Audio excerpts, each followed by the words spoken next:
Behance land, this is TeMika Grooms here on Behance. Hold on one second, let me make sure I have everything good to go. I think I do. One second.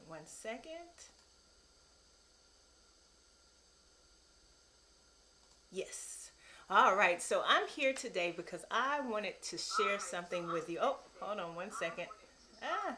I wanted to share something with you. I am working on a project with Art on the Atlanta Beltline, and I am in the process. And what that means is that, hey, Gareth, how are you?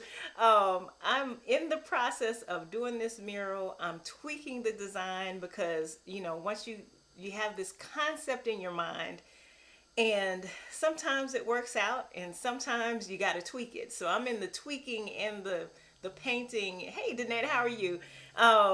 Good to see you all here. I've been away for a little while, but I am going to be back soon. Right now I'm working on a mural for the Art on the Atlanta Beltline. And so I wanted to share the process that I've been going through with you. So I have a lot of pictures to share. And this is going to be a relatively short stream. I'll show you a few things that I'm working on. But let's get to it. So anyway, my name is TeMika Grooms. I'm an illustrator, I'm a storyteller, and I'm also a muralist. And so I've been doing murals around the Atlanta area since 2019 pretty consistently. And I think I have maybe about 8 murals that I've put up. Some of them are still up, some of them are gone. But that's part of public art. It moves, it grows, it changes, and so I am working on a new one with Art on the Atlanta Beltline, and it's going to be located at. Let me show you. Here we go. It's going to be located at in the west side, in the West End, on the west side of Atlanta, at Ralph David Abernathy and Cascade. And so this picture I have here is the Kroger shopping center that I park at every day to make sure that I can access my spot. So anyway, I'm going to show you a few pictures, and I'll just go through. Let me see what I got on here, because I got all kind of pictures. Lord help me. So this is the intersection. It's a busy intersection, and if you're at the Beltline and you go down the ramp, you'll see this big mural here on the side of the bridge. And so if you're walking down the Beltline, my mural is underneath the bridge, in this space right here. All right, so this is the previous. I'm sorry, let's go here. This is how it used to look. I don't have all the pictures that I wanted. Oh, I thought I did. Okay, here's one. So I'm painting on both sides of the mural. I mean, both sides of the underpass. And so there's 6 columns on the right side, and there's this big, massive wall. It's probably about 180 feet long on the long side, and then these maybe 6-foot columns in width, and I'm painting up to about, I don't know, maybe 18 feet, something like that. Might be 20 feet. But anyway, there's these tall columns, and I'm going to show you some of the process that I've been going through. So here is the wall.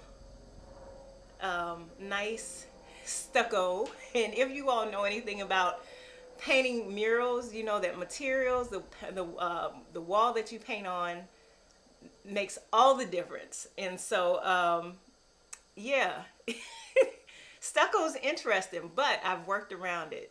And the way that I've worked around it is spray paint. I typically don't use spray paint because it's just not something that I've used in the past often.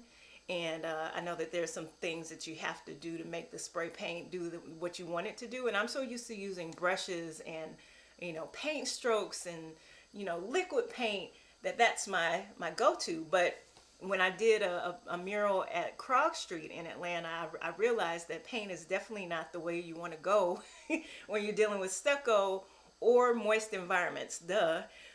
So anyway, luckily this bridge is really dry for the most part.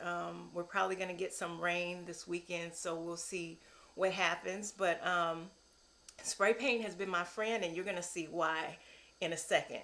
But anyway, so this is one half of the mural. So there's a whole another half on the other side. So it's roughly, like I said, about 180 feet to 200 feet long, and something like that on one side, and then the 6 columns. So so yeah, so we're painting all the way up to the lights, and it's actually been a very good process. So I have no complaints. And then these are the columns on the one side all the way. There you go. This is actually a pretty good shot of it. So you can see that there's water dripping periodically. So I get dripped on, but I'm trying to keep everything dry. And so this is about it right here. So, pretty long space, and I'm super duper excited about it. This is the other entryway. And so, if you don't know what Art on the Atlanta Beltline is, it's a public art installation. And from what I understand, the Beltline project was created many years ago, probably with a guy who I went to school with at Georgia Tech. And he did this school project for his, I think he was a graduate student maybe, and he did this project about how we can reuse some of the spaces in Atlanta. A lot of these spaces were railroad ties and goat trails, and how we can use these spaces to connect people through all of Atlanta's neighborhoods. And so what they've been going through is doing construction projects to build these wide trails. They're probably about 10 feet wide, and there's massive pedestrian traffic on it, bike and pedestrian traffic on it now, to get people connected through all of Atlanta's neighborhoods. So they're working on it in sections, and it's been a number of years now. And so we're on the Westside Trail, and so the Westside Trail is on the west side of Atlanta. It's a very unique environment. It's a very, from what I learned in going through this process, I thought it had always been a predominantly African American community. However, after talking through or going through this process and learning more about the people who, I'm going to tell you a little bit more about what the project is in a second, but I did interviews, and in doing those interviews, I learned that this area had actually been through a lot of transition, and so it was not always predominantly African American. There was also, people who had moved out of the area and moved to different parts of Georgia and away from the city, and so there's a lot of historical context with this area. There's I would like to say that it's the seat of the civil rights movement for the United States in a lot of ways. But even though we know that started in lots of spaces over a span of period of time, but just because of what Atlanta is, there's a lot of history here. And so without going into all of those things, once again, this neighborhood is going through a transition. And that transition has to do with housing. And so my project is about, it's called Storybox. And my project is about exploring the idea of home and what it means to the residents who are currently living there, who have lived there, who have contributed to these neighborhoods for many years, but through their association with it, be it through living there, working there, or being activists within the community. So I did interviews with 10 men who are from that area and who are contributors to that area in some way, form, or fashion. And I went through an interview process and learned a lot of things, made some friends, I think, along the way also. And I'm putting their portraits on the Beltline. And so there's 10 of them of different ages. We have some older men who probably, I think maybe one was, let me not say his age, but he's older gentleman. And then another younger guy who was, I think, about to turn 18. He's still in high school. So there's a wide range of people who decided to join me on this process. And so I'm super grateful for all the things that I've learned. I feel like in me doing this project, I actually got welcomed into Atlanta all over again. And I've been here for like 25 years. I have family here. I've planted roots here. I've raised children here. But I felt like I was welcomed into Atlanta, even after all that time. So anyway, that being said, let me show you a little bit more. Okay, so let's go to the concept and then I'll come back to some pictures. Hello, Axel and Danette. I see you, yes. And just so you know, one of the things that I said to myself when I moved to Atlanta, I said I was going to do a mural in Atlanta before I leave Atlanta. And so at this point I've done like 8 and I don't think I'm going anywhere, but because this is home now. But yeah, Danette, this is really, it was on my bucket list, and I'm very happy to be a part of this project. So let's show you. Oh yeah, so I already have it up. So the concept for this project, it was only supposed to be, I don't know, maybe 200 feet long. I mean, sorry, not 200 feet long, but 20 feet long or wide. It was supposed to be a very small project. I was thinking I was going to do 2 people. That's what I proposed, an older gentleman and a younger gentleman.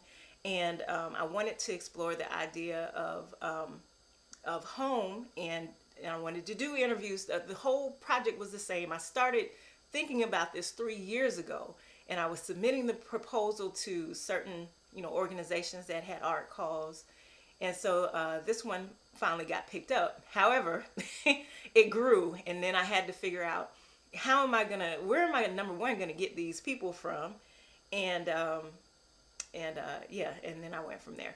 So anyway, it grew from this teeny tiny concept of maybe 20 feet, 20 foot, maybe 50 foot wide mural, and now it's 200 feet at the most.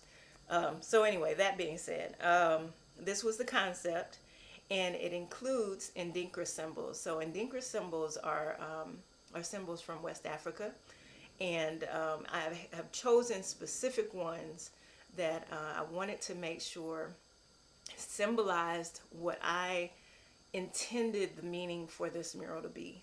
And so this one that's kind of a square one, they call it, let me make sure I don't mess it up, Fihankra.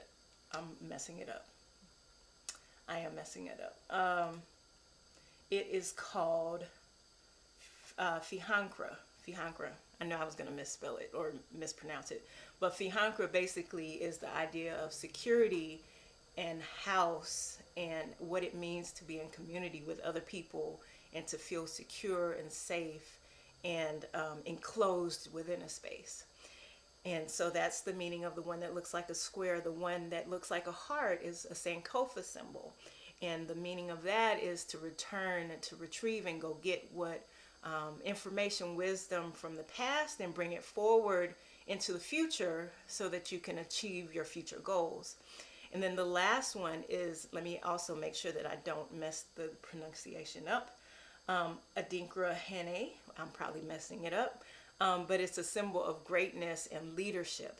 And so I chose these symbols before I did the interviews. And the beautiful thing is that when I did these 10 interviews, what I realized is that all of these symbols were already right here in this community. And that a lot of times when you are in community with other people, you just have to get to know them, to understand them, and to really see what their past is. And a lot of times, many of us don't slow down enough anymore to have conversations and really get to know who people are. And so a Southern thing that people used to do many years ago is to slow down, speak, say hello, ask people how they're doing, just be in community with people. And a lot of times now we're super fast and moving too fast in the world. But doing this interview allowed me to ask questions to these people who I did not know. I knew one of them, but I didn't know any of these men. And I got to ask questions to them about their histories in the west side of Atlanta, what their experiences were as children growing up here, and how they felt about the changes in their neighborhoods due to regentrification. And a lot of them I would consider gentrifiers, because they moved away and they came back to their neighborhood homes. Maybe they were homes that were owned by their parents or by their grandparents. And so the idea of gentrification doesn't necessarily have to do with race, but it does have to do with reinvestment and people coming back into a space that they may or may not be connected to historically. And what does it mean when people come into a space, and how does that space change because the people that are living there has changed, right? And so a lot of times when you're dealing with a city like Atlanta that has such a historical, I'm bringing it back to the beginning, that has such a historical lineage, what does it mean when you start to change the people and the history of that space, right? And so I thought it was important to do these interviews. I thought it was important to highlight the people that I got to interview on the wall. And I was so pleasantly surprised that each one of these symbols that I chose clearly represented the people who were recommended to me as being leaders, as being people who were conscious about their community and their homes and how they influenced those people around them, and that were very aware that they needed to stay connected to the history of the west side of Atlanta and then bring that forward to create a new thing. Excuse me. Ooh, that's a lot. Excuse me 1 second. I did not expect to be talking that much. So now my throat is gone. All right, so anyway, so that's that. So let's show you where I am now. So I'm roughly, I don't know, maybe halfway through the project now. I'm getting ready to start on the portraits, and we're going to see how that goes. I'm actually pretty confident about the portraits because I've done mural portraits in the past, and I have a process that I have down pretty good now, I think. I'm sorry, before I go on, let me show you both sides. So this is one side. This is the column side concept. And then this was the original concept that grew into what I'll show you in just a second. So that's what I submitted. And then I think I got my voice back now. And then, so this is where we, let me minimize. So I'm working in Adobe Fresco, and I am taking it to task. Come on, computer, what are you doing? Hold on a second, y'all. My computer is tripping. There we go. No, that's not it either. Where are my photos? Great. It won't pull up now. Okay, y'all, give me 1 second. Let me see if I can figure this out. Let me pull up my photos. I want to show you some photos from the past few days. All right, so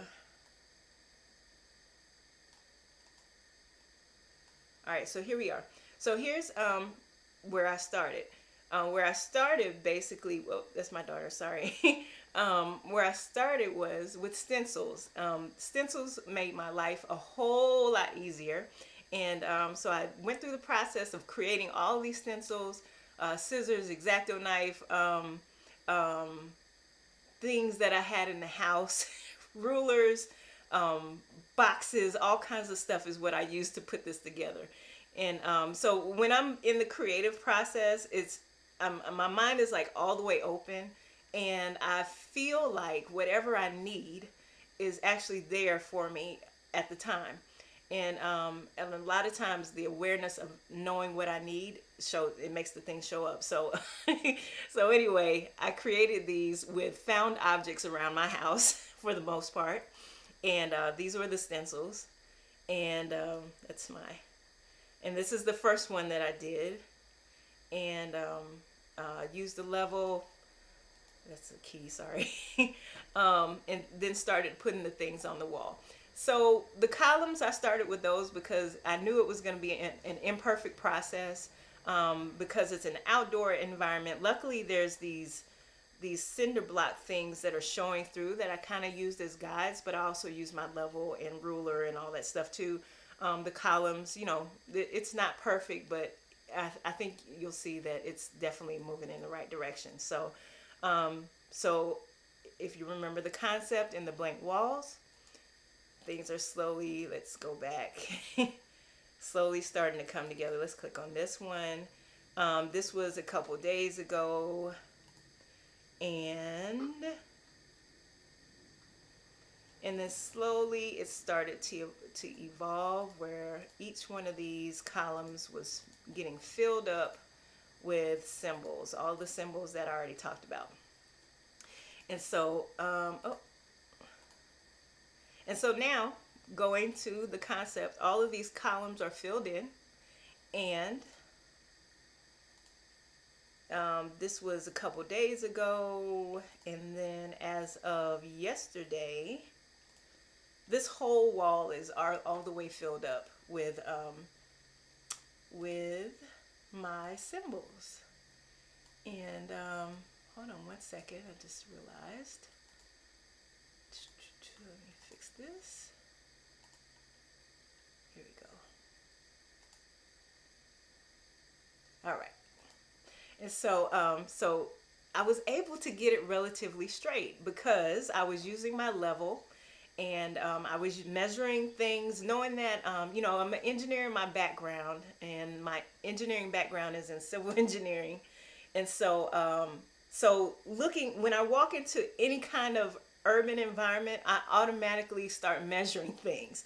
So as soon as I came into this space, I started measuring what are the joint spaces on the sidewalk. They're 10 feet wide.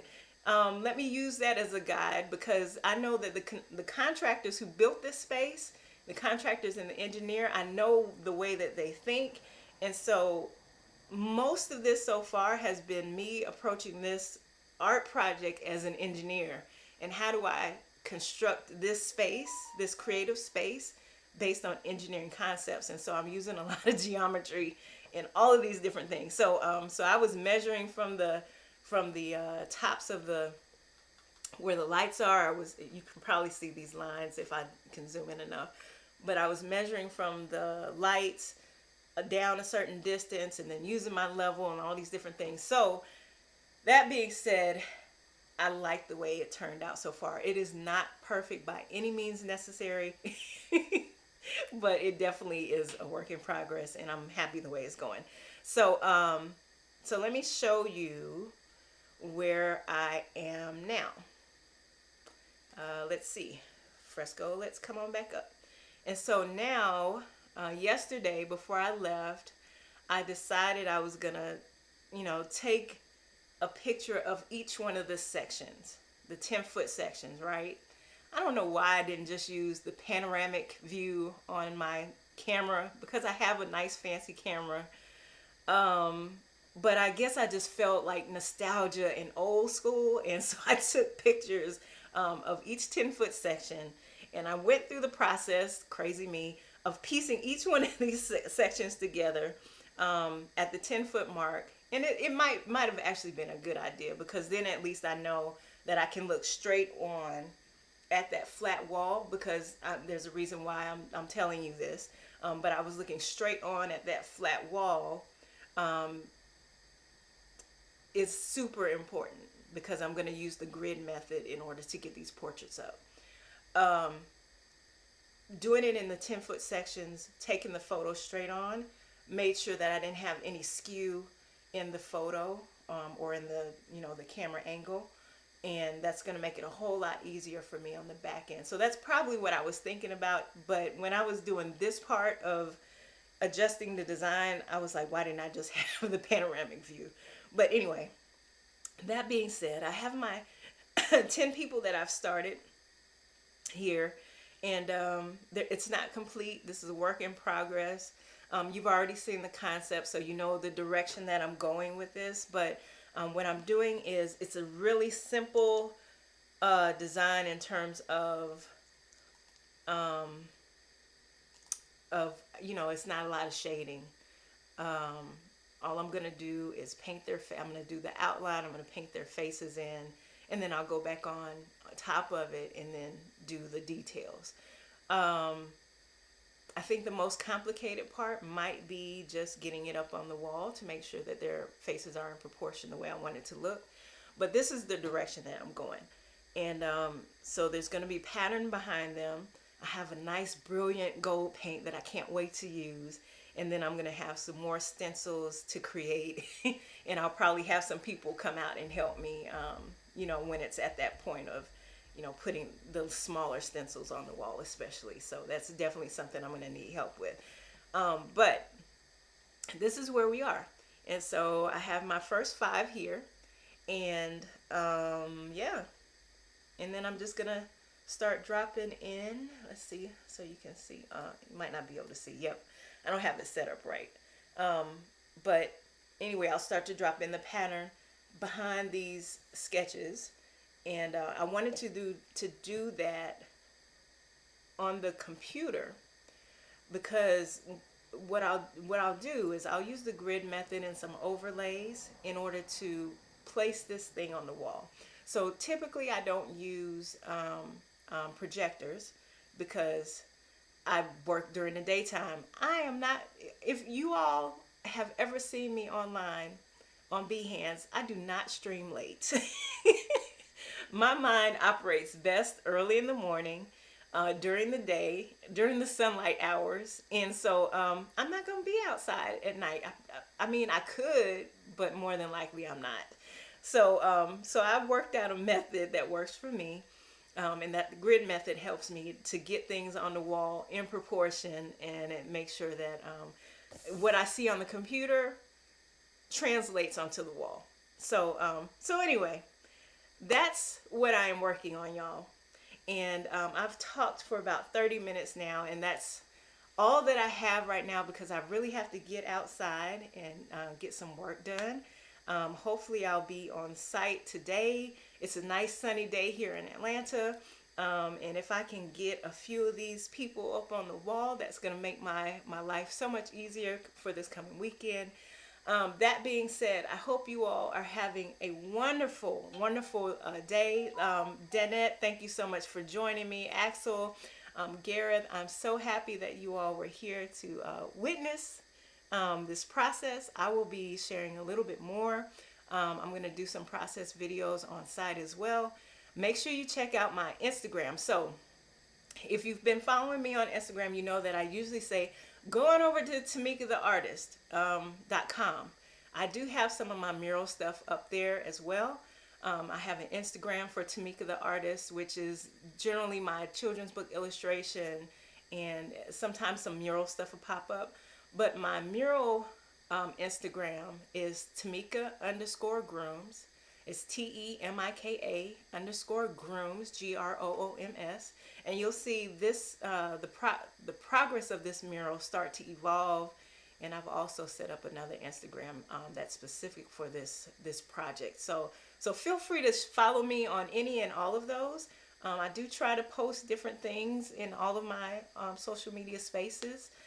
But feel free just to check out whatever you can, because this is going to be an ongoing process. Like I said, if all goes well, there's going to be an augmented reality aspect of it, and I'm super excited about that. I'm feeling a little wonky about it because I've done it before, but I don't know if I'm going to do it in the same way that I did it in the past, and so this is going to be an exciting time. With that being said, please stay tuned. I will probably go live tomorrow. So if you're a subscriber, feel free to just, you're following me. So just make sure you keep your eyes open that there's probably going to be a video tomorrow. Not tomorrow, Sunday, for Creative Sunday. So until next time, y'all, I will see you soon. Thank you so much for watching, and take care. All right, bye-bye.